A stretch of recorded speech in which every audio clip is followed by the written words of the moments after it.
De ce mardi 9 juillet 2024, le quorum étant atteint, je peux ouvrir la séance.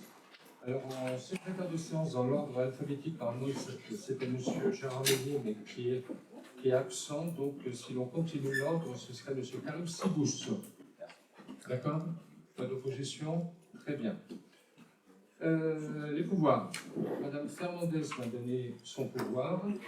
Madame Laetitia Pouillot a donné son pouvoir à M. Eric Brem. M. Mélier Gérard a donné son pouvoir à Mme Nadine Verneau. Nous avons certainement des conseillers qui vont nous rejoindre en cours de route. Comme à l'habitude, on mettra leur présence à l'heure d'arrivée. Donc il faudra faire juste attention au niveau des votes. Approbation du procès-verbal de la séance 12 juin 2024. Y a-t-il des remarques? Bon, je vous propose de passer rapidement au vote. Madame Arnaud, non? Non, ça va, merci. Très bien. Qui est contre? Qui s'abstient? Merci. Quelques informations, obligatoirement très longues, mais importantes malgré tout. Donc, je vous informe de la démission d'une conseillère municipale de la liste, de notre liste et Saône-sur-Marne avec vous. Et donc, nous allons pouvoir procéder donc, à l'installation d'une nouvelle conseillère. Donc, j'ai reçu la lettre de démission de Mme Gabrielle Hartwig le 10 juin dernier. Madame Hartwig était conseillère municipale déléguée à la communication et à la cohésion territoriale à la vie citoyenne. Donc, conformément à l'article L270 du Code électoral, M. Malik Zawi, qui était le candidat venant sur la liste immédiatement après le dernier élu de notre liste, devait remplacer Madame Hartwig. Cependant, en prévision d'un départ, d'un déménagement imminent pour un département bord de la mer que je ne vous dirai pas, M. Zawi m'a fait savoir qu'il ne pourra pas assumer cette fonction. J'ai donc contacté sa remplaçante dans l'ordre du bureau. Donc ce sera donc Madame Julie Poiret, qui s'excuse ce soir de ne pas pouvoir être disponible, qui siégera désormais en qualité de conseillère municipale. Je rajouterai brièvement que les motivations essentielles de Mme Hartwig sont liées à des raisons personnelles et professionnelles. M.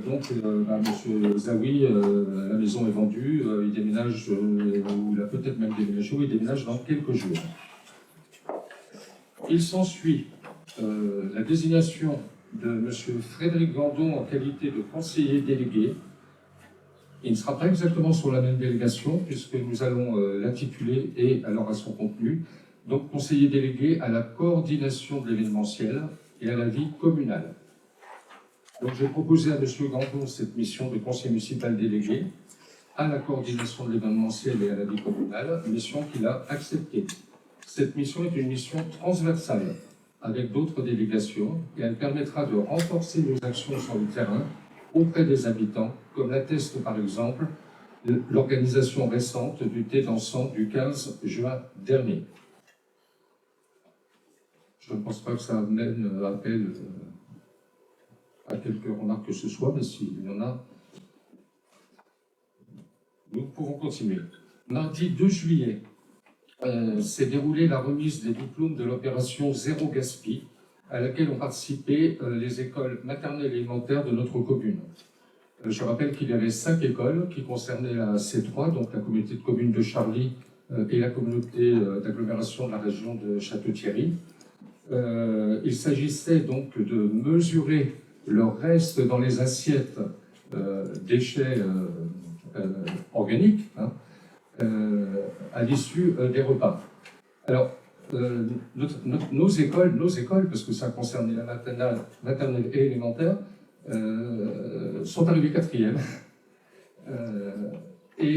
Par contre, nous étions la seule école à avoir 120 élèves concernés, ce qui était conséquent et ce qui explique peut-être le fait de... Mais au-delà du résultat, ce qui était le plus important, c'est l'action qui a été engagée dans les écoles et au niveau des personnels de cantine avant et qui sera perpétuée, continuée dans les établissements scolaires et dans les cantines après pour éviter donc au maximum ce gaspillage qui n'est qu'une des formes du gaspillage de la nourriture que l'on peut constater. Y a-t-il des remarques? Donc, cette remise s'est déroulée dans l'école privée de Neuilly-Saint-Front, qui a terminé première avec ses classes.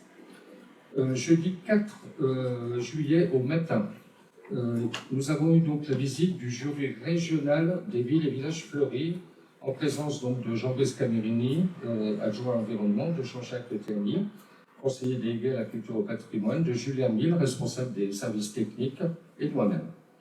Je laisserai dans quelques instants la parole donc à Jean-Jacques pour compléter mon intervention. Je rappelle simplement que notre commune, pour sa première présentation, a été diplômée au niveau départemental. Et c'est le jury départemental qui a proposé que dans la foulée, ce qui est quand même relativement rare, nous proposions notre candidature au niveau régional. Ce qui a été fait en temps et en heure, d'où cette visite. Alors peut-être, Jean-Jacques, peut apporter des éléments complémentaires.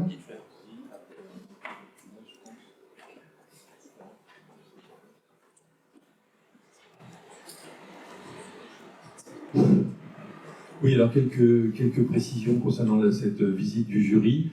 Ce sont des réflexions assez personnelles, mais enfin j'ai quand même pas mal échangé avec Jean-Brice préalablement à tout ça, et après la réunion. Donc j'ai considéré que le jury était un vrai jury, c'est pas vraiment du copinage, même pas du tout. Donc on a eu affaire à 4 personnes qui viennent de la banlieue lilloise et qui connaissent assez bien la région, mais plutôt la région dans le nord. Ils étaient un peu, je pense que c'est pas fréquent pour eux de venir si loin dans le sud de la région. Alors on a effectivement visité le village au pas de course. Je crois qu'ils avaient consacré, si mes souvenirs sont exacts, 2 heures à peu près pour la totalité de la visite. On a donc fait au mieux et on leur a présenté à la fois les réalisations déjà sérieuses et ensuite évidemment les éventuels projets. Moi ce que j'ai ressenti c'est qu'il y avait un vrai intérêt pour l'action que nous menons. J'ai aussi ressenti qu'il y avait beaucoup de questionnements sur le fleurissement du village, sur les plantations, sur la présence inopinée de poubelles en façade de pas mal d'habitations, sur la propreté à certains endroits aussi. Donc ça, ce sont les côtés un peu négatifs de la visite, mais ce sont des gens qui ne se privent pas de dire ce qu'ils ont à dire de façon légère, mais enfin tout est dit quand même. Autrement, je pense que si on n'obtient pas ce que l'on souhaite vraiment, on aura au moins des encouragements, et je pense que c'est une action qui arrivera à son terme avec un peu de délai, un peu de temps. Et je veux dire aussi qu'il faut remercier très vivement Julien Mille, qui a été très présent, qui a été très offensif à peu près pendant toute la discussion, et qui a apporté, à mon avis, la totalité des réponses qui étaient attendues au jury. Voilà ce que je peux vous en dire pour l'essentiel. Merci de cette intervention. Je peux me permettre juste de relativiser une toute petite partie de ton propos concernant les poubelles. La visite a eu lieu le jeudi matin. Et donc les poubelles étant ramassées en effet le jeudi matin, elles n'étaient pas obligatoirement rentrées partout. Mais ceci étant, il est vrai que nous avons encore quelques secteurs où les personnes ne ramassent pas obligatoirement les poubelles, voire dans certains cas, on est obligé d'intervenir, qui les laissent parfois toute la semaine. Tout à fait. Donc, j'ai envie de dire, bon vent à notre candidature, on verra bien ce qui se passera, et on continuera quoi qu'il en soit. 2 informations avant de passer, une information avant de passer à la première délibération, donc elle concerne l'ordre du jour. Donc, un point fait l'objet d'une correction. Il s'agit de l'information présentée tout à l'heure, qui sera présentée tout à l'heure par M. Xavier Christophe Lecomte sur les virements de crédit. La version corrigée était déposée sur vos tables. Est aussi déposé sur les tables le projet de délibération concernant la demande de fonds de concours pour les travaux envisagés à la salle polyvalente. Et il y a une raison toute simple, car en effet, nous avons reçu le devis qui manquait pour établir les plans de financement hier, si je ne m'abuse, cette année, hier en fin de journée, ils sont dans la fin de journée. Donc voilà, donc, c'est une procédure qui est tout à fait normale. Je pense que vous avez eu le temps d'en prendre connaissance. Nous pouvons commencer, donc je cède la parole à Xavier Christophe Lecomte pour la délibération numéro 57. D'accord. Bonsoir, et bonsoir à ceux qui nous suivent via leurs écrans. Alors, délibération sur la location triennale de matériel d'illumination de Noël. Donc, c'est un sujet qu'on a déjà évoqué en commission. Il s'agit de compléter notre dispositif d'illumination pour les fêtes de fin d'année par des nouveaux dispositifs qui seraient pris dans le cadre d'une location triennale. La convention prévoit la livraison du matériel que l'on choisit. Donc ça, c'est pour la première année. Son utilisation par la commune pour 3 années consécutives. Nous gardons chez nous le matériel lorsqu'il n'est pas exposé et le matériel sera repris en février N+4, si je puis dire ça comme ça. À l'issue de la convention, on peut prévoir de renouveler une nouvelle convention avec un nouveau matériel si nécessaire. Alors, la commission Fêtes et Cérémonies s'est réunie sur ce sujet le 3 juillet dernier. Elle a choisi 12 décors différents pour un montant de location total de 1780,92 € TTC, ce qui correspond à l'enveloppe budgétaire que nous avons prévue lors de l'élaboration du budget. Donc l'idée, c'est vraiment de compléter le dispositif de décoration que nous possédons déjà et du coup de décorer davantage et le centre-bourg et les hameaux de la commune. Des observations?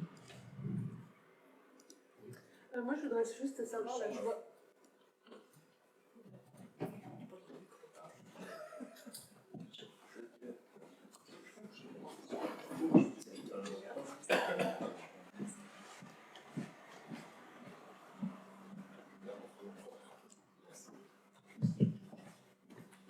Donc en fait, je voudrais juste savoir, là, je vois que le matériel, il est stocké pendant les 3 jours.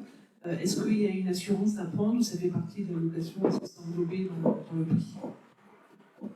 Je n'ai pas ce niveau d'information. Je ne sais pas sur la commission Fêtes et Cérémonies si ce sujet a été... Non, on l'a pas évoqué. Tout le matériel qu'on a, on n'est pas spécialement assuré le matériel, mais il y a l'assurance globale de la commune. Hein. On prend des assurances spécifiques, notamment dans le cadre des expositions ou autres, quand il y a des œuvres, mais là, ça rentre dans notre assurance en main. Alors, j'ai cru comprendre que tu avais 1484,10 et 1780,92. Oui, je donnais que le TTC. Voilà, ok. Donc, s'il n'y a pas de remarques, alors à la commission, on a dit aussi que après le prochain mandat, l'équipe suivante verra si elle accroît ou non. On va déjà voir le ressenti au niveau des habitants, de l'amélioration que ça va créer, les remarques, et puis après, on verra. Là, on est parti pour 3 ans, il y aura plus. On a vu aussi qu'il allait falloir faire les branchements sur les poteaux, on a vu ça avec CGTI, GTI, donc pour voir les emplacements. Très bien. Oui. On a des nouvelles des emplacements, de la réponse de la demande des emplacements, toujours pas. Donc, Madame Verneau, posez comme question, c'est pour les gens qui nous écoutent, parce que quand vous réécoutez, vous devez faire certainement aussi comme moi, le conseil municipal, si on n'a pas le micro, on n'entend pas. Voilà.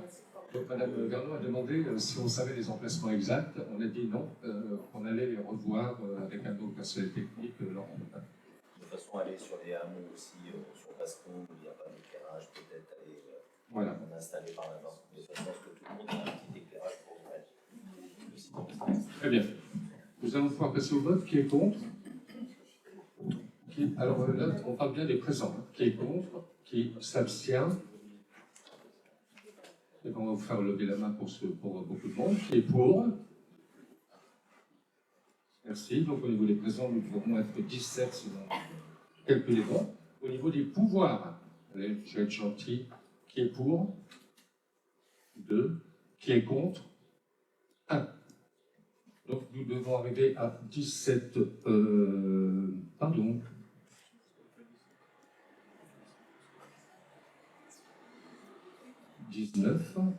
On est 17. On est bien 17. Présent. Oui.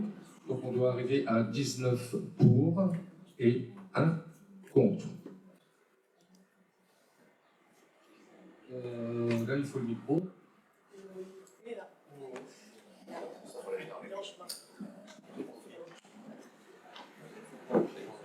Donc, délibération suivante qui concerne les travaux. Donc, c'est la délibération 58. Je vais laisser la parole donc, à Michel Horter, adjoint au train.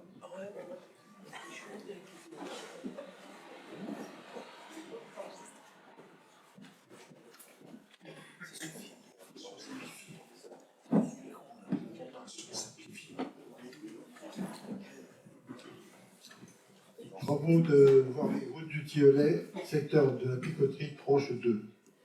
Attribution du marché, autorisation de signature. Suite à la première tranche des travaux de la voirie route du Tillelet, secteur de la Picoterie, réalisée en 2023 par la société RVM.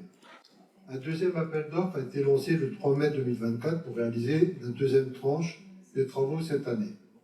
Sur les conseils du maître d'œuvre, l'appel d'offres comprenait une tranche optionnelle pour réaliser des travaux de voirie sur le chemin rural dit de la Sens. Cette option, si elle avait été maintenue, aurait permis l'utilisation de la même machine et de réduire les coûts liés à son déplacement d'environ 15 000 €. Les travaux de voirie de la Sens feront donc l'objet d'une deuxième phase de travaux à venir. Les travaux de voirie route de Tillelet, secteur de la Picoterie, tranche 2, ont été budgétés cette année à la hauteur de 199 455 €. Dans ce cadre, une consultation aux procédures adaptées ouvertes a donc été lancée, avec un avis d'appel public à concurrence publié le 3 mai 2024 dans le journal d'annonces légales, l'Union de l'Aisne, et sur la plateforme de dématérialisation Proxy Légal, avec pour référence un numéro 202 404 29 voirie. La date et l'heure limite de réception des offres ont été fixées au lundi 10 juin à 12 h. Les critères du jugement des offres étaient les suivants. Offre économiquement la plus avantageuse appréciée en fonction des critères de choix énoncés. C'est après, suivant les pondérations indiquées, notation sur 20. Valeur technique 50%, prix 40%, environnemental 10%. 4 sociétés ont répondu à l'appel d'offres qui sont les suivantes dans l'ordre d'arrivée des offres. La société SAE Gorez Frères, la société Eiffage Route du Nord-Est, la société Colas et la société RVM. L'offre de l'entreprise RVM répond aux 3 critères, notamment au terme du prix, 164 707,75 € en taxe, qui donne 197 649,30 € TTC. Et sur proposition des membres de la commission des travaux et la commission d'appel d'offres réunie le 27 juin dernier, la commission approuve l'attribution du marché de voirie route du Tillelet, secteur Picoterie, tranche 2, de la société RVM, avec Bézu. Vous avez des questions?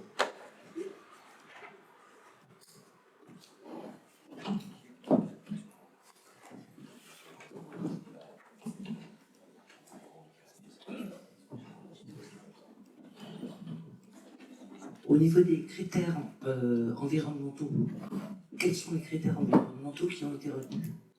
Les critères sont surtout le déplacement des matériaux. Enlever les matériaux, ramener des matériaux sur place. C'est surtout ça qui compte. Et là, tout reste sur place, comme le dernier coup. Le broyage, le concassage et tout ça est fait sur place. Il n'y a aucun matériau qui part du chantier. Et juste des matières pour stabiliser et renforcer la chaussée qui sont apportées. Et c'est tout. Est-ce que quelqu'un pourra mettre en place la distance entre le lieu de l'entreprise et le lieu d'intervention compte? Alors, Ça joue aussi. oui, elle peut rentrer. Attention. Non, mais c'est une question. Après, bon, sur le type de matériaux et tout, c'est assez similaire. Hein. Est-ce qu'il y a quelqu'un qui veut poser une autre question? Oui. Non. Ah, micro.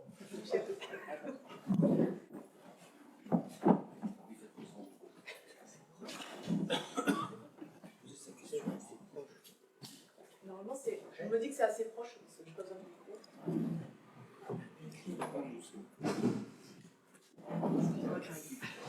Oui, donc ma question, pourquoi la tranche de la Sens ne peut pas être faite cette année.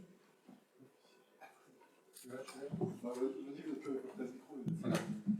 Alors, le problème, c'est qu'avec cette technique donc, que vous avez pu voir l'an passé, il y a un temps d'indisponibilité de roulage, de roulement sur la chaussée qui peut aller jusqu'à un mois. Parce que là, il faut que ça stabilise et tout, et ensuite, il y a l'enrobé qui est mis. La Sens, ce qu'on appelle la route de la Sens, qui est en fait un chemin rural, dessert donc l'entreprise qui est au fond. Hein, et d'un point de vue économique, c'était inconcevable. On ne pouvait pas trouver de détournement, de voie de déviation, de passage dans un champ à côté. C'était vraiment très, très, très complexe. Donc c'est pour ça que ça a été abandonné. Et comme il est indiqué, il y aura une nouvelle proposition prochainement pour cette petite partie des travaux. Voilà. Avec le moment venu, le fait que l'engagement que j'avais pris sur la participation de l'entreprise sera bien respecté. On peut passer au vote? Bien. Donc parmi les présents, qui est contre? Qui s'abstient? Merci. Dans les pouvoirs, qui est contre? Qui s'abstient? Une abstention. Donc nous devrions être à 19 pour et une abstention. C'est ça?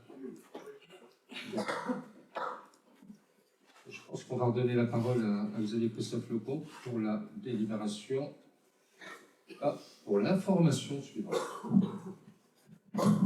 Merci, c'est exactement cela. C'est un point pour information, donc non suivi de vote.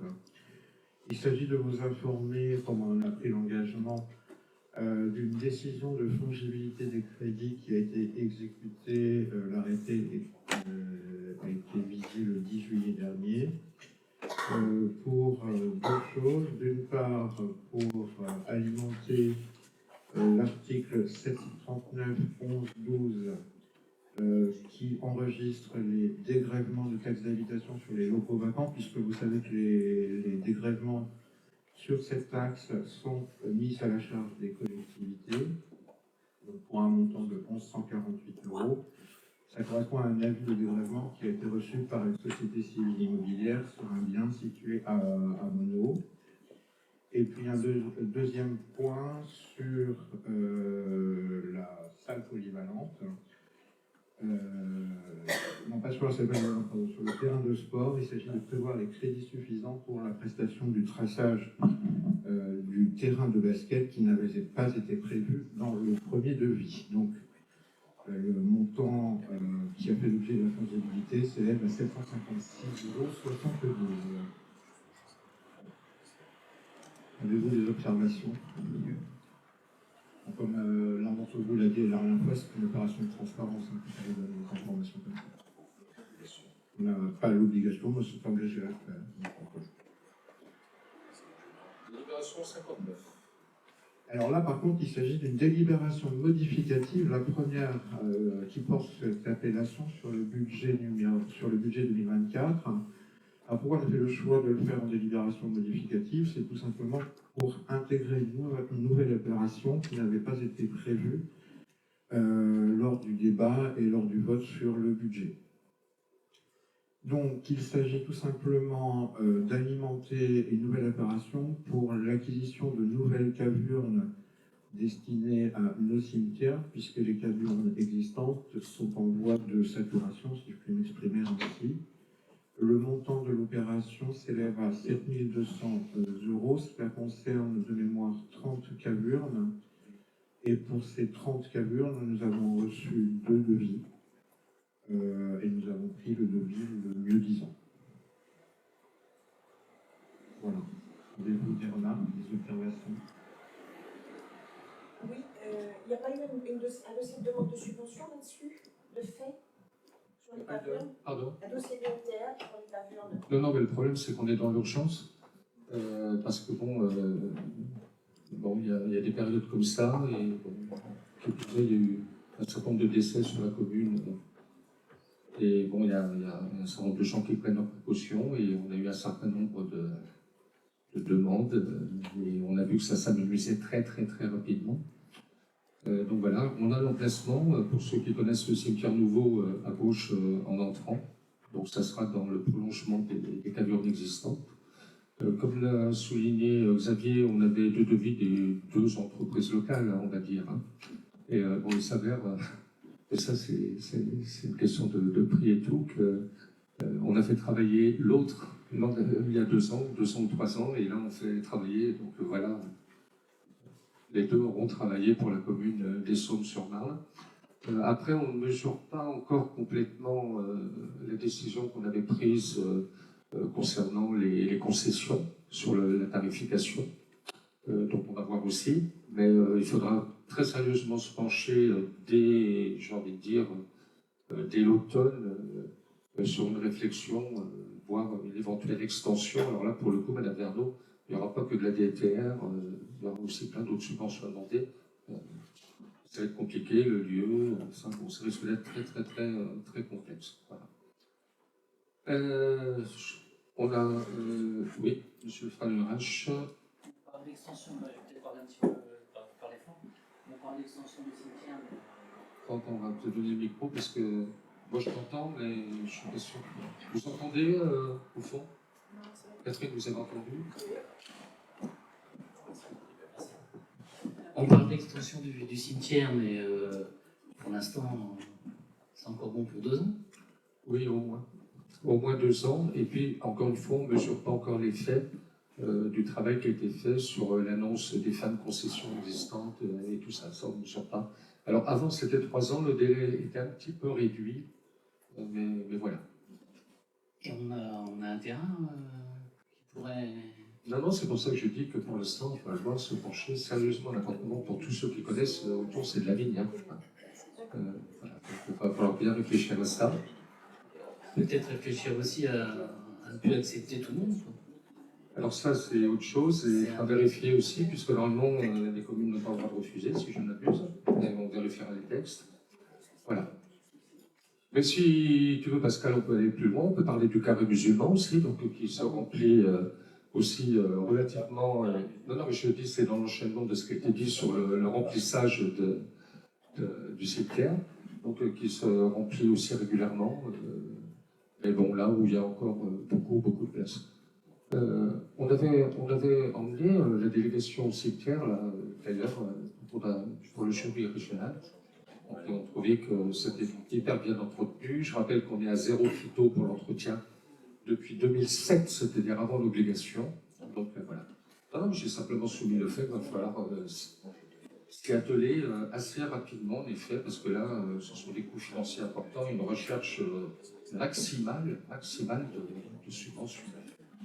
Très bien, s'il n'y a pas d'autres questions, on peut passer au vote. Donc, qui est contre? Qui s'abstient? Parmi les pouvoirs, qui est contre? Qui s'abstient? Donc, vote à l'unanimité. On est bon? Très bien. On continue. Alors, délibération numéro 60 concernant l'acquisition d'un véhicule électrique sans permis, et plus précisément demande de fonds de concours auprès de la communauté d'agglomération au titre de la première enveloppe. Donc, comme vous le savez, afin de permettre aux services techniques de couvrir tout le territoire de la commune qui est très étendu avec le centre-bourg, les hameaux, les lieux-dits, les fermes, etc., les déplacements sont nombreux pour diverses missions, ne serait-ce que pour le ramassage des déchets, de l'entretien des espaces verts, des voiries, collecter des poubelles publiques, des bornes à mégots, etc. Le parc automobile de la commune est aujourd'hui vieillissant. Je vous rappelle qu'un véhicule de service a d'ailleurs été vendu aux pièces l'an dernier. Pour faciliter les déplacements des agents communaux, il a été prévu l'acquisition d'un nouveau véhicule qui est un véhicule électrique sans permis. Double intérêt à cela, d'une part, permettre de la mobilité dans le cadre d'une démarche précautionneuse en termes environnementaux, et pour certains agents qui n'ont pas de permis de conduire, pouvoir se déplacer de façon autonome. Pour financer ce projet, La proposition ce soir, c'est de solliciter une demande de subvention auprès de la communauté d'agglomération, au titre, comme je vous l'ai dit, de la première enveloppe des fonds de concours. Donc, le montant total de l'achat du véhicule, c'est, alors je vais dire le hors-taxe, 15 825 €, soit 18 990 € TTC. Le plan de financement est indiqué dans la note. Nous sollicitons la communauté d'agglomération pour un montant de 50% du montant hors taxe de l'acquisition, ce qui représente 7 912,50 €, ce qui fait un reste à charge total TTC pour la commune de 11 077,50 €. C'est à vous.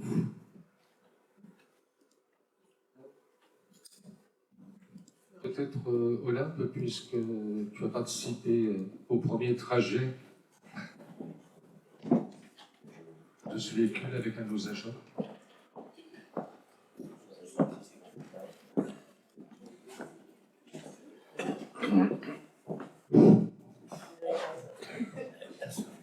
Oui, donc pour compléter un petit peu l'histoire de cet achat-là, c'est aussi principalement pour que les agents qui sont donc, plus autonomes maintenant commencent à bien trier dans l'espace public, notamment les mégots, j'y tiens énormément, parce qu'ils vont être recyclés. Donc, comme le tri dans l'espace public va être obligatoire, en fait c'est un entraînement, parce que jusque-là on ne triait pas dans l'espace public. Donc ce véhicule qui va donc servir principalement pour ce projet-là, voilà, a été testé du coup par les agents et moi-même.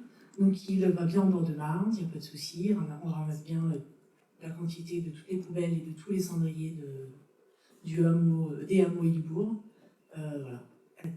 Il tient la charge, il tient la route, enfin voilà. Tous les petits soucis qu'on peut se poser, enfin les questions qu'on peut se poser. Bon. Après, il vient d'arriver, hein. Donc c'est dans 3-4 ans, on en reparle, mais pour l'instant, il remplit toutes les cases. Très bien. Donc l'obligation du tri sélectif sera à compter du 1er janvier 2025. En plus, ce véhicule peut aussi servir quand il y a du petit branchage à ramasser ou autre. Et bon, c'est quand même mieux ce véhicule électrique plutôt qu'un autre véhicule qui serait déjà plus gros pour commencer. Et j'allume le contact, l'essence part, je fais 100 mètres ou 200 mètres, je m'arrête et j'arrête. Donc voilà, il y a un souci environnemental voilà, qui est très très net. Pas d'autres interventions pour passer au vote. Qui est pour? Ah pardon, Madame Verneau. S'il vous plaît, je voulais savoir, c'est le véhicule que l'on voit actuellement? Oui. D'accord, oui, c'est ça. Que vous avez vu dans l'Union Voilà, aussi. oui, que j'ai vu dans la commune. Et ma question, donc vous avez acheté le véhicule et seulement maintenant vous demandez les subventions? Non, mais ne vous inquiétez pas, la subvention sur le fonds de concours numéro 1 est passée au bureau communautaire déjà, il y a quelque temps. Et donc, ça s'est joué à un jour près ou deux. Ne vous inquiétez pas, on est parfaitement dans les règles. Oui, en plus, sur le fonds de concours numéro 1, on n'a pas obligatoirement obligation que ce soit PayPal. Sur le fonds de concours numéro 2, oui, la DETR, oui, la PI, oui, DARAC, oui, enfin tout le monde, oui. Sauf là. Et je rappelle aussi que la nouvelle équipe au niveau de la Comnaglo a eu le souci donc que ces enveloppes numéro 1 et l'enveloppe numéro 2 soient vraiment réalisées par les communes. Et on a ouvert la possibilité au niveau de l'enveloppe numéro 2 au nombre de dossiers et à d'autres possibilités de financer dans le cadre de l'intérêt communal et intercommunal. Donc on est parfaitement dans les clous. Je siège au bureau, je l'ai voté, Madame Vernier, effectivement, à l'unanimité. Mais votre question est légitime. Du coup, Madame Verneau, je ne souhaite plus si on a voté ou pas. Non. Excusez-moi de vous... Je suis un peu coquin parfois, excusez-moi. Donc, qui est contre? Qui s'abstient? 1, 2, 3 abstentions. Parmi les gens qui ont des pouvoirs, qui est contre? 1. Qui s'abstient? 0. Qui est pour? Ah, pardon, qui s'abstient, excuse-moi. 1. OK. Donc, nous arrivons à 17, c'est ça? 17 pour, 2 abstentions, 1 contre, 3 abstentions. Donc, 3 abstentions. 4 abstentions. 3 abstentions, Oui. 4 abstentions, 4 abstentions, 1 contre, ce qui fait 15. Et on est toujours sur 20, donc 15 points. Nous allons passer du véhicule au rayonnage. Et c'est toujours un sujet fonds de concours enveloppe numéro 1. Donc, comme vous le savez, le grenier de la mairie a fait l'objet de travaux d'isolation et d'aménagement des combles. L'idée, c'était de dédier cet espace inoccupé et mal isolé à la conservation des archives. Pour conserver des archives, il nous faut acquérir des rayonnages. Et à cet égard, le budget 2024 prévoit une opération dédiée à l'acquisition de ces rayonnages pour un montant de 4 646,78 €. Pour financer ce projet, il est là encore proposé de solliciter une demande de subvention auprès de la communauté d'agglomération au titre de la première enveloppe des fonds de concours. Donc, le sujet est le suivant. On demande à la communauté d'agglomération 50% du montant hors taxe, soit 1 936,16 €, ce qui fait un reste à charge total pour la commune, TTC, de l'ordre de 2 710,62 €.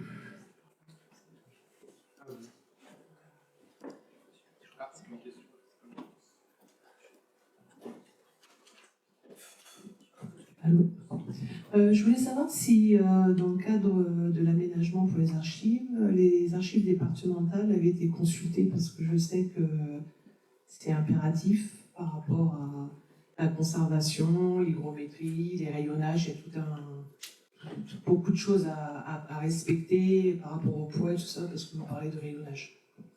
Tu as parfaitement raison. Donc, ils sont venus à plusieurs reprises. Alors, déjà, il y a eu la consultation quand on a eu le travail avec l'architecte pour les travaux d'isolation, d'électricité, de tout. Et il y a eu encore une consultation sur la portance du plancher par rapport aux étagères et donc au poids que l'on pouvait mettre sur les étagères. Je confirme qu'ils font de manière très méticuleuse leur travail. En effet, ils ont émis plusieurs suggestions qui ont été suivies d'ailleurs des faits. On est dans les règles. Voilà. Il y a une question qui n'a pas été posée, donc moi je vais la poser. C'est on dépense du fonds de concours numéro 1, on dépense du fonds de concours numéro 1, jusqu'où? Donc je rappelle que le fonds de concours de l'enveloppe numéro 1 de la communauté d'Aglo est établi à partir d'une somme forfaitaire pour toutes les communes, plus une somme au nombre d'habitants. Cette somme doit être dépensée avant la fin du premier semestre 2025. Les dossiers doivent être déposés avant la fin du semestre 2025.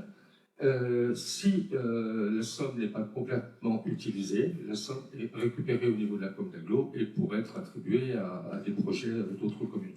Donc, bien évidemment, chaque commune a tout intérêt à aller au maximum de son enveloppe. Je rappelle qu'au dernier mandat, on avait fait une dérive, justement, vraiment aux dernières minutes, pour dépenser au centime près l'enveloppe numéro 1 de la municipalité précédente, pour des travaux qui concernaient l'école, le zinc et les toilettes d'un petit cours.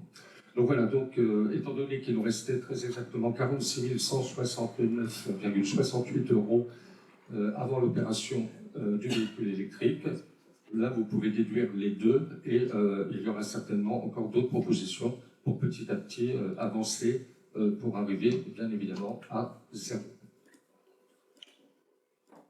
S'il n'y a pas d'autres remarques. Oui, Madame Verneau, bien fort, s'il vous plaît. Je voulais poser la question de savoir où on en était sur l'aménagement des archives.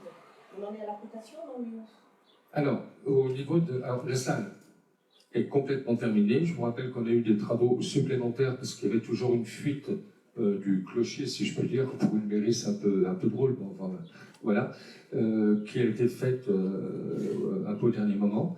Et là, on en est à l'acquisition, je pense en septembre, du mobilier pour ensuite, en effet, l'installation complète de toutes nos archives dans la salle du haut, avec notre même archiviste. Donc la cotation n'est pas commencée du tout là. La cotation, elle existe déjà avec tout ce qui a été fait précédemment. Et la continuation se fait actuellement, j'ai envie de dire, dans les locaux en haut de l'ex-salle du conseil municipal. Mais il n'y a pas eu de trou dans le travail de répertorié et tout. Par contre, ça doit faire quelque temps qu'il n'y a pas eu les microfilms des pièces d'archives, en effet. Ça, il faudra qu'on voit. Parce que je vous rappelle que toutes les archives sont photographiées et ensuite archivées au niveau départemental sous forme numérique. Voilà, ça n'a pas empêché le boulot, mais le boulot se fait dans des conditions qui ne sont pas optimales. On peut passer au vote? Très bien. Donc, qui est contre? Qui s'abstient? Parmi les porteurs de mandat, qui est contre? Qui s'abstient? Donc, vote à l'unanimité. Toujours Xavier, puisqu'on est toujours dans des finances. On va passer à la salle polyvalente. Et cela, délibération numéro 62, demande de fonds de concours auprès de la communauté d'agglomération, cette fois-ci au titre de l'enveloppe numéro 2. Alors, comme vous le savez, on l'avait évoqué lors de la préparation du budget, il y a une première phase de travaux de rénovation de la salle polyvalente qui a été budgétée cette année au budget 2024, pour une somme de 266 800 €. Cela étant, après le constat de dégradation extérieure sur le bâtiment, il est proposé de modifier le phasage des travaux et de prioriser ces réparations. Pour ce faire, un devis a été demandé à l'entreprise en février, qui estime les travaux de réparation nécessaires à 23 937,83 € hors taxe, soit 33 525,40 € TTC. Cela concernerait le coût total des travaux de remplacement des poteaux et des sablières extérieures, le changement de banderie et du bardage de pignons. Parallèlement à ces réparations, il est prévu également la réalisation d'un nouvel escalier qui va permettre de faciliter l'accès à la salle. Pour le moment, il n'en existe pas. D'ailleurs, pour certains d'entre vous, vous avez déjà sans doute pu voir la réalisation de ce travail. Si les travaux de maçonnerie sont réalisés par les ouvriers du chantier d'insertion, il est prévu d'installer un habillage en acier et un éclairage de l'escalier. Le montant des devis vous sont indiqués dans la note qui vous a été transmise sur table, à savoir pour l'habillage en acier, je vais uniquement citer les montants TTC, 461,38 €. Pour les deux bornes lumineuses, 332,80 € et pour un éclairage LED, 5 076,38 €, ce qui représente un total TTC de l'ordre de 5 870,56 €. Donc, au final, ce projet de rénovation assez urgente de la salle polyvalente s'élève à une somme TTC de 39 395,96 €. Pour finaliser ces réalisations, nous souhaitons solliciter une demande de subvention auprès de la communauté d'agglomération, donc au titre de l'enveloppe numéro 2 des fonds de concours, pour un montant total de 50% du coût total hors taxe de l'opération, c'est-à-dire un montant de 16 414,98 €, ce qui laisse un reste à charge pour la commune de 22 980,98 €. Avez-vous des observations? Voilà. Alors, pardon. L'habillage en acier, pour quelle raison y a-t-il un habillage en acier? Par rapport à la pluie qui tombe. Attends, tu peux prendre le micro. On va donner la parole à Frédéric Gandon, là, qui inaugure sa délégation. Oui, alors bonsoir à tous. Donc par rapport à l'habillage en acier, c'est parce que l'eau qui arrive côté nord tape sur les montants juste en dessous, on appelle ça les taches mono normalement, mais là ça cache le bardage un petit peu, et du coup si on ne les protège pas, ils vont pas durer, quoi. Ça va continuer à les abîmer. Donc c'est un monsieur Février est un monsieur très très sérieux qui monte des maisons en bois, qui connaît très bien son travail, et nous avons vu avec monsieur notre responsable technique Julien Mille, nous avons vu ensemble tout ça et donc on a trouvé que ce qu'il faisait c'était vraiment quelque chose de très très bien. Voilà. Voilà, pas d'autres questions. Non, mais ce que j'arrive pas à voir, c'est l'habillage de.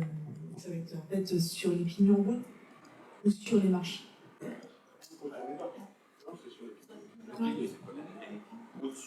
C'est la même chose qui a été faite sur le toit de la mairie. Le toit de mairie, on avait des fuites parce que le bois se dégradant petit à petit, l'eau s'infiltrait entre le zinc qui était juste au pied et le bois. Ça coulait entre. Voilà. C'est ça qui a dégradé. Et, voilà. Bien. Alors, comme il y avait une question, c'était à une commission, je ne sais plus laquelle, sur les devis, ça devait être Madame Verriot. Je réponds tout de suite. Voilà. Oui. Il a été fait, il a été sollicité au moins trois sociétés, je parle sous ton couvert, Frédéric. Il y en a une qui s'est déclarée incompétente pour le faire, pour des raisons internes à la société. Il y en a une, ça fait 1 mois et demi, qui n'a pas répondu. Et donc la seule qui a apporté réponse, c'est l'entreprise qui est citée dans la note. Hein. Donc on n'a pas pu comparer les devis. Et ensuite, Pascal, tu as souhaité la parole? C'était pour ça? Je disais que c'était pas cher l'habillage en acier. Oui. C'est de l'acier, c'est de. Non, mais ça... C'est une matière bien spécifique qu'on verra ensemble après avec lui. Il va voir parce qu'il aime bien tout ce qui est naturel, il n'aime pas du tout que ça fasse trop moderne non plus. Et pour en revenir à ce que disait Monsieur le maire, effectivement, j'ai même été sur Montmirail, dans la Marne et tout, pour voir tous les gens qui connaissaient très très bien les charpentes et par rapport à ça. Et beaucoup de personnes ne le faisaient pas, et la personne qui aurait pu peut-être le faire aussi, du côté de Montmirail, il y avait un problème de personnel. Donc il a refusé tout de suite. Et j'ai vu toutes les autres demandes, c'était de l'alu, des fenêtres PVC, on n'a personne. Ils travaillent au niveau des charpentes en bois, qui s'y connaissent très bien. Voilà. Donc là, contrairement aux délibérations précédentes, on est sur le fonds de concours numéro 2 d'intérêt intercommunal. Salle des fêtes, salle polyvalente entre dans le cadre de l'intérêt intercommunal. Nous pouvons voter. Donc, qui est contre, qui s'abstient. Parmi les personnes qui ont des pouvoirs, qui est contre, qui s'abstient. Donc, un vote à l'unanimité, je vous en remercie. Je pense que c'est la dernière fois pour aujourd'hui, Xavier.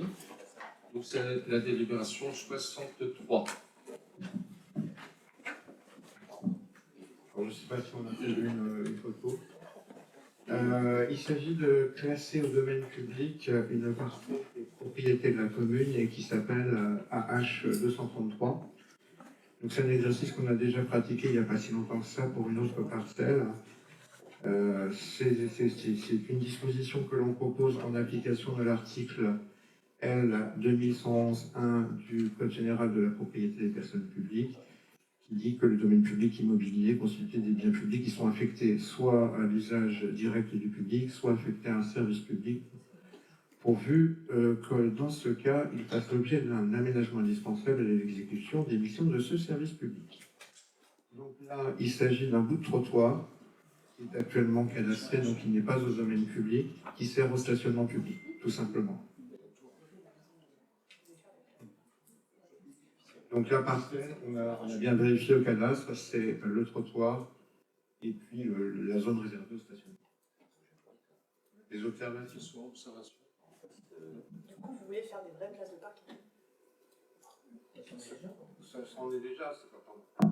Ce sont déjà des places de parking. C'est juste qu'en fait, ça permet une meilleure gestion des biens immobiliers qui appartiennent à la commune. Et accessoirement, même si la valorisation est faible, ça permet d'éviter aussi d'émettre une imposition à la taxe foncière. Bien, nous allons passer au vote. Qui est contre? Qui s'abstient?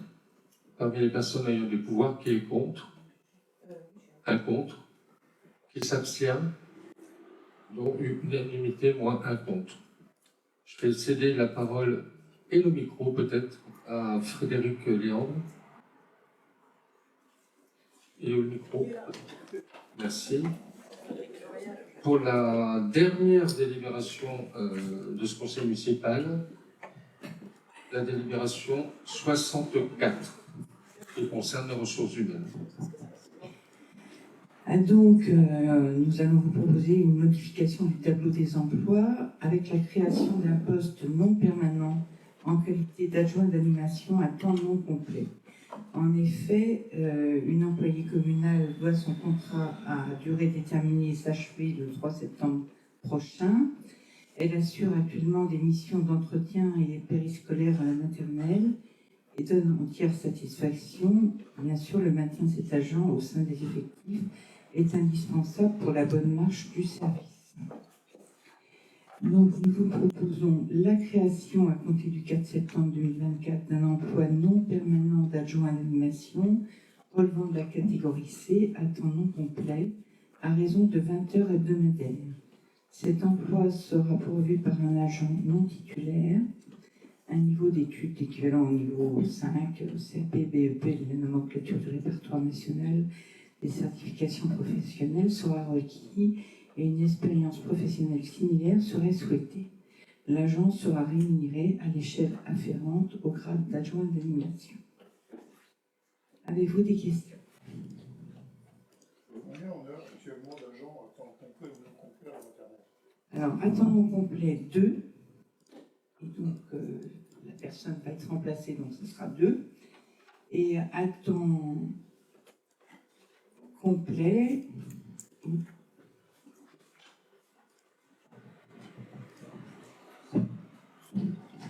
Alors, en sachant qu'on compte à la fois donc, les ATSEM donc, qui interviennent dans les classes, on compte à la fois le temps de la restauration, on compte à la fois le périscolaire, notamment du soir, et on compte à la fois la conduite au bus. alors ici j'ai 27 agents titulaires, 2 apprentis, un contrat PEC et 7 contrats CDD. Sachant évidemment que de ces agents titulaires, C'est le global. on a 5 agents qui ne sont pas en présence effective, qui sont en longue maladie. Mais Eric demande sur la maternelle. Pas la commune, la maternelle. Ah pardon. Ça, on te le donnera, parce que si on veut l'avoir pile poil, parce qu'on n'a pas obligatoirement des agents qui sont à 35 heures. Donc on va te le donner en nombre, on va te le transmettre prochainement, en nombre d'agents et en volume horaire surtout. Oui, parce qu'il y a des agents qui se partagent, par exemple, entre la médiathèque et puis le service à la maternelle. C'est un peu compliqué. On a par exemple une agent de la maternelle qui vient faire un temps pour la restauration au midi. Et je rappelle aussi que le midi, on a la restauration jusqu'à, c'est terminé maintenant, des CP de mono qui descendaient manger à l'école maternelle, mais là, ce sera terminé. Et ça sera un simple transfert de la cantine maternelle vers la cantine de l'école élémentaire. Voilà. Donc, les chiffres. On doit récupérer les heures de mono. Alors, Il n'y avait déjà pas d'agent. Les agents non. étaient à la maternelle. Les agents qui accompagnaient le repas. Non, je parle pour tout ce qui est ménage. Ah, le ménage, eh bien, ça a été annulé, hein, la société de ménage. On a annulé, Ça, on a annulé ça. Ça a été fait. Ça s'est récupéré. Bon, ce que je vais récupérer aussi, c'est le contrat des poubelles. Je vais rendre les poubelles. Ah oui, il n'y avait plus d'agent. Hein? Il n'y avait plus d'agent communaux qui intervenaient. Non, mais non, parce que on avait été embêté avec un agent qui était CDD, mais qui allait devoir se faire opérer, donc plutôt que de reprendre encore un CDD, on avait préféré confier cette partie du ménage à la société ARFA. Et donc on a procédé à la modification par rapport à l'ARFA. Bien. Oui, Madame Verneau? Combien d'enfants à l'école maternelle actuellement? Alors ça tombe bien parce que Ou 30, Madame Gobi, comme les... j'espère qu'elle est de bonne mémoire parce qu'on vient de faire le point tout à l'heure, mais moi je ne l'ai pas écrit. Non, c'était pour l'élémentaire. On l'a fait pour l'élémentaire à 113 et à la maternelle. 70. On était aux alentours de 70. 70, oui. Mais j'ai pas les chiffres là en tête. Et oui, et puis en plus, on sait très bien qu'entre la date d'aujourd'hui et la rentrée, il y aura obligatoirement une différence, en plus ou en moins, on préfère en plus.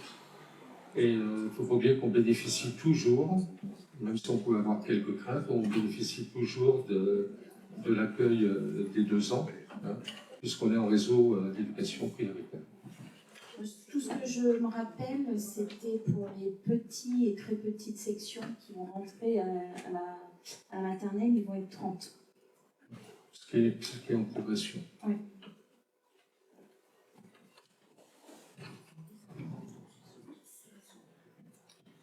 Bien. Nous pouvons y aller. On peut y aller, madame, vers nous, d'autres... Non, c'est bon? 4 classes à la maternelle? Oui. Alors, je me permets juste avant que, parce que peut-être qu'un jour, on sera amené à faire un bilan plus large sur ce sujet, je me permets de dire quand même qu'il y a une perte très forte du nombre d'élèves nationalement, particulièrement dans l'Aisne, particulièrement dans la partie nord de l'Aisne. Mais nous aussi, nous sommes concernés. Alors là, c'est le chiffre est exact. En 2009, en élémentaire, il y avait 177 élèves. Voilà. Et c'est à ce moment-là qu'on a ouvert les 2 classes de mono d'ailleurs. Voilà. Bon, par ailleurs, on est sur des réflexions. Je regarde Olympe, entre autres, on est sur des réflexions pour essayer de stabiliser un certain nombre de familles pour que leur enfant reste sur des modes de garde sur la commune. Parce que bien souvent, quand ils partent sur des modes de garde, à Château-Thierry, à Étampes, entre autres, la tendance derrière est à scolariser dans ces communes. Donc, on est sur de la réflexion, voire même plus que de la réflexion, sur au moins un sujet, voire 2. On est bon? Si les enfants vont à l'extérieur, il va falloir donner la compensation. Alors, oui, ça sera la nouveauté. La nouveauté, c'est qu'il y aura en effet alors on va appeler ça les frais de scolarité, c'est pas le terme exact, qui seront à payer. Si un enfant est un enfant d'un habitant de la commune et va à Château-Thierry, admettons, la commune des Sauves devra payer les frais de scolarité à Château-Thierry et vice-versa si un enfant de Château-Thierry. Mais on voit bien que les vases communicants ne communiqueront pas à égalité. Voilà. Donc il y aura une incidence. Je précise quand même que sur la communauté de communes de Charlie-sur-Marne, cette règle existe depuis bien des années. D'ailleurs, j'ai reçu une demande et j'ai mis qu'on demanderait les frais de scolarité à la commune en question. Très bien. Nous pouvons passer au vote. Donc, qui est contre? 1, 2. Qui s'abstient? 1. Parmi les gens qui ont des pouvoirs, qui est contre? 1. Qui s'abstient? 1. Donc, nous en sommes à 3 contre, si je ne m'abuse. 3 contre, une abstention et 16 pour. 2 abstentions. Pascal a voté pour le premier. Non, c'est abstention. D'accord. On récapitule. 14 pour. 15 pour. 3 contre et 2 abstentions. Très bien. Alors. Bien. Quelques informations agenda. Donc demain, et normalement la météo sera bonne, marché des producteurs et artisans locaux, donc deuxième mercredi du mois comme d'habitude. Et on en profite pour annoncer celui du 14 août, donc place Ferréol. Nous aurons un stand nouveau d'ailleurs, entre parenthèses. Concernant la médiathèque, donc le 13 juillet à 18h, c'est un pack doté du haut d'un guitariste et d'un accordéoniste. La célébration de la fête nationale, donc le 14 juillet, 10h45, devant la mairie Monument-Mort. Alors, la fête communale, les 12, 13 et 14 juillet. Le passage de la flamme olympique où les 87 communes de la commune d'Aglo auront un stand. On vient encore d'en reparler d'un point de vue organisationnel tout à l'heure. Donc le mercredi 17 juillet, ça va partir de 8h30. Et au niveau de l'équipe municipale, il faudrait y être pour 7h, si je ne m'abuse. 7h, voilà. Il y aura une commission des personnels le mercredi 4 septembre à 18h.